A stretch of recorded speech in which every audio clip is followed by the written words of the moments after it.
All right, so, again, you guys know the goal. When we're solving equations, what's the goal? Find x, right? Find whatever the variable is. In this case, it's x. Most of the time, it's x.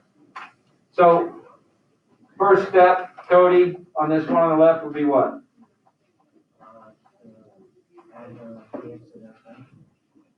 No. We want to get x alone. So let's get that over there. Let's take the 7. So how would you move it? Yeah, subtract the 7.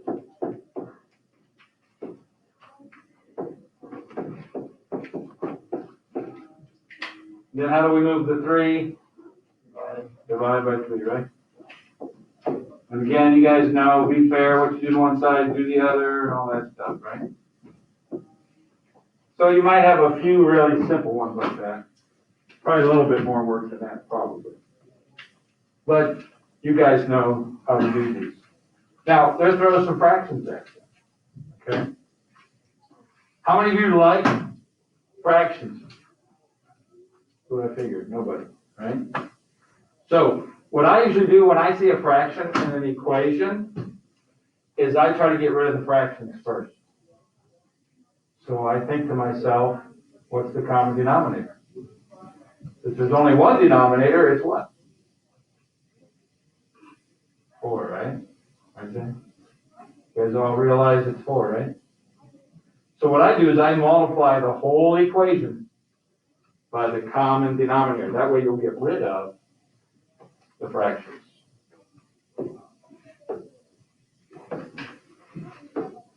So remember, you're multiplying the whole equation, both sides, by the common denominator. And then if you multiply 4 times 3/4, you go 4 times 3 is 12, divided by 4 will be 3x. No more fraction. And then 4 times 2, and 4 times 8. Thanks.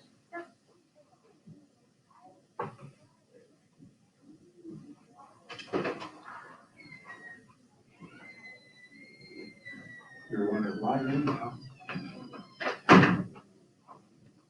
Does that make sense?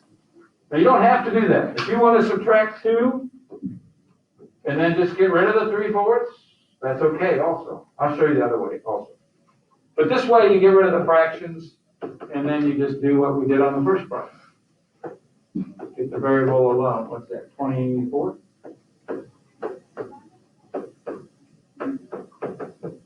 Okay, so that's getting rid of the fractions. That's what I like to do. You do not have to do it that way. You can just leave it as 3/4 x plus 2 equals, what was it, 8? So you can subtract the 2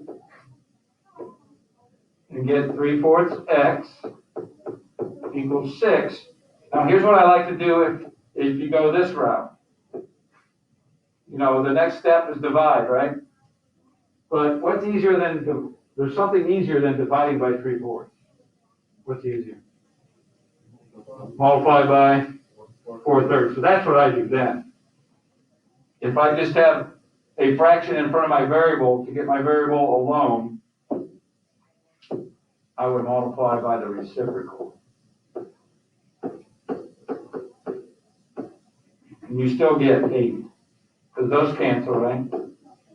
That gives me x, that's what I want. And then 6 times 4 is 24, divided by 3 would be 8. Or you can think of this, 3 goes into 6 twice, and then 2 times 4 is 8. So either way, it's 8. So those are both ways to do those. Again, I like the first way I showed you, to get rid of the fractions first. So then when you get a problem like this one, it's a lot easier. Okay? So, I got 4 and 5 as my denominators. So what's my common denominator? My 20. 20 is the smallest number 4 and 5 go into. You can always just multiply them. That's a common denominator. That'll work. All right? The least common denominator is also 4 times 5 in this problem, but So if you got 3 or 4 denominators and you want to find a common denominator to multiply to get rid of them, you could just multiply them all together and use that number. It'll still work. You just get bigger numbers. Anyway, multiplying this whole equation by 20 will eliminate these fractions. It's 20 times x is 20x divided by 4 would be 5x. And then 20 times negative 2 would be negative 40. And then 20 times 4 is 80 divided by 5 is 16x. And then 20 times 19 is 380. So I multiplied the whole equation by that common denominator, and then that eliminated the fractions for me. But again, if you wanted to, you could add the 2 and then use, add those 2 fractions together, 1/4 x plus 4/5 x. You have to find a common denominator anyway. But it'll still work. All right, so now I want to add the 40 to get it to the other side. And then combine those like terms. 5x plus 16x is 21x. And then that's what, 420? And then we can divide by 21. And we get 20 for our answer.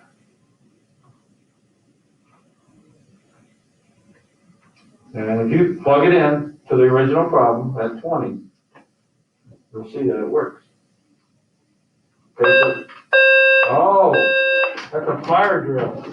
We're going out, left, down the steps, and straight out that first door. I think it's number 6.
These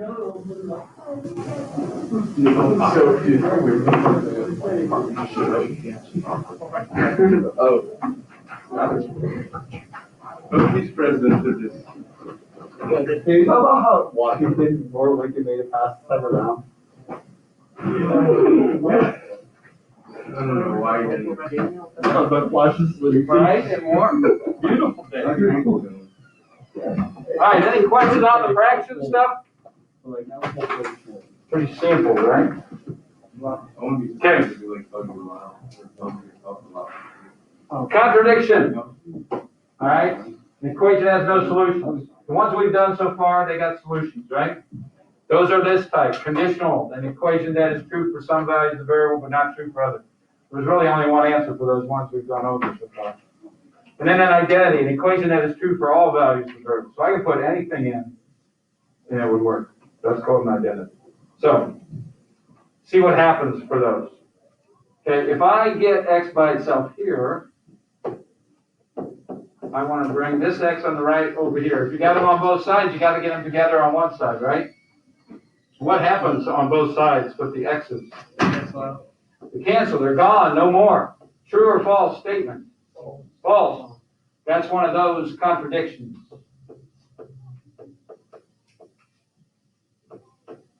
There is no solution to this type of equation. So you just put a circle with a line through it. So once you get that false statement, your variables will cancel out, and you get a false statement, just put no solution, and you're done. But those are called contradictions. This one, I bring this x over here too. Wouldn't matter which, I could take the 4x over, but usually we like the x on the left, but it doesn't have to be there. And then subtract 3. So you get 3x equals negative 12. So this one had a solution. So that's the type we've been doing, conditional. Right? That was a conditional, had a solution.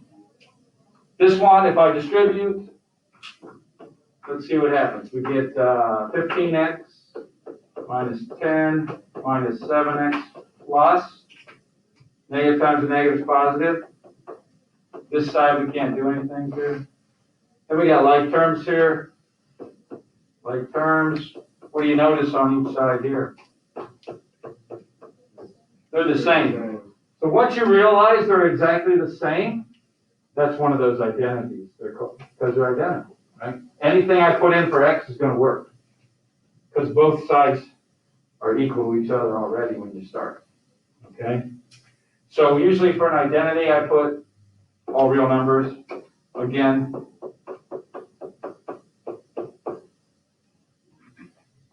because anything works. So those are 3 things that are going to happen. So you're going to get some problems tonight for homework that might not work out. Just put no solution, right? Okay? So just don't think you did anything wrong if that happens. All right, so far so good? All right, the other type of equations we're solving today are absolute value equations. Okay? Absolute value means how far you are from 0 on the number line. It's a distance. Distance is always what type of number? A positive, right? Like from here to Uniontown isn't going to be a negative number, right?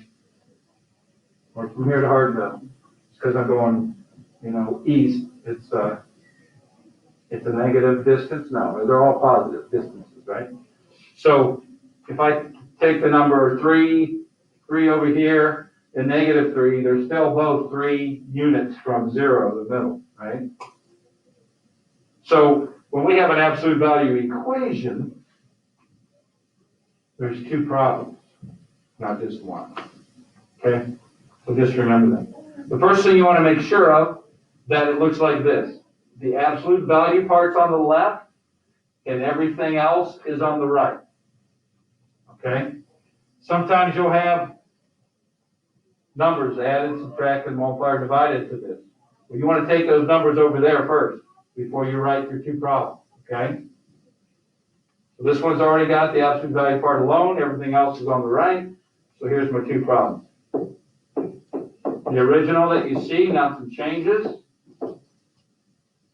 And the only thing that changes is this side becomes negative. That didn't change. What was inside the absolute value sign never changes. Just the number over here, change it to negative. And then solve it. Just like you're used to doing. Add 3, and divide by 2.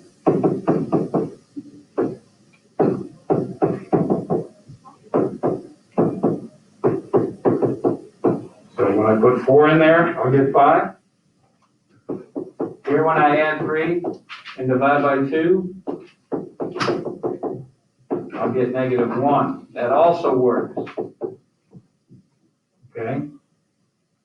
You should be getting 2 answers for the absolute value ones. Any questions so far? Okay. What about that one? Mr. Myers, what are you thinking about this one?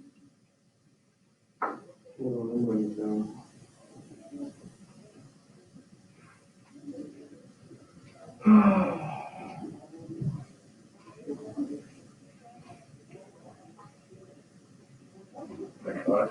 First, check 5. So just write your 2 problems and go? Is that what you're saying? So what are my 2 problems? 3 plus 5 equals negative 7. 3 plus 5 equals positive 2. Okay, you guys all agree with that? Anybody disagree? It's okay if you agree with him, or disagree. It's all right, we don't always have to agree on stuff. So what do we say absolute value is? Right, always what type of number? Positive. So what's wrong with it? It's a negative. Can this ever work? No. No. So they're going to try to trick you. Okay, sometimes. When you get the absolute value part alone, it's equal to a negative, that's never going to work, right? So as long as that was positive 2, Kyle, you were right. Everybody else, you were right. But if the absolute value equals negative, that can't happen. So when you see a problem like that, don't let them trick you. Just put no solution and move on. Does that make sense? Okay, last one. What should we do first here?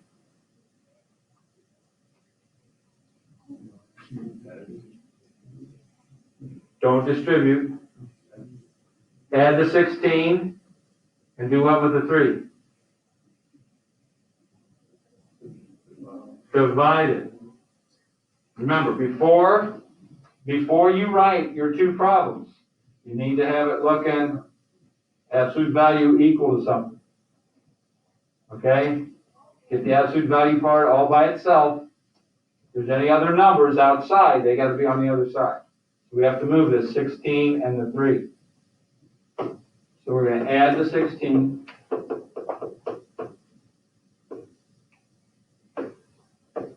And don't distribute on these. And that's 3 times, right? There's no symbol there. So divide. So now that you've got the absolute value part by itself, now write your 2 problems. Okay? Don't do it before that. So x minus 5 equals 6, or x minus 5 equals negative 6. We're going to add 5 to both sides. But this one's going to be negative 1. And this one's going to be 11.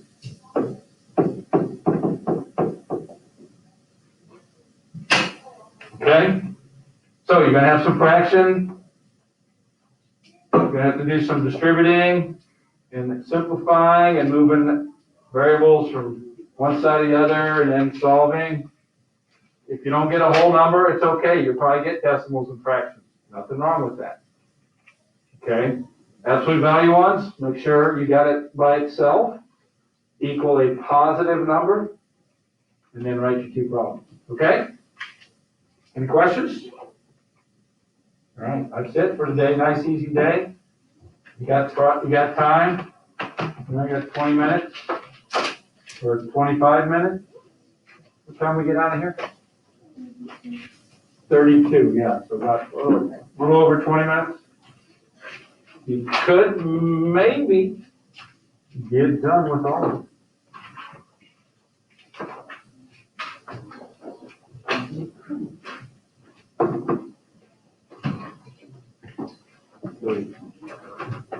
You just put it in the orange bottle, like, they come out.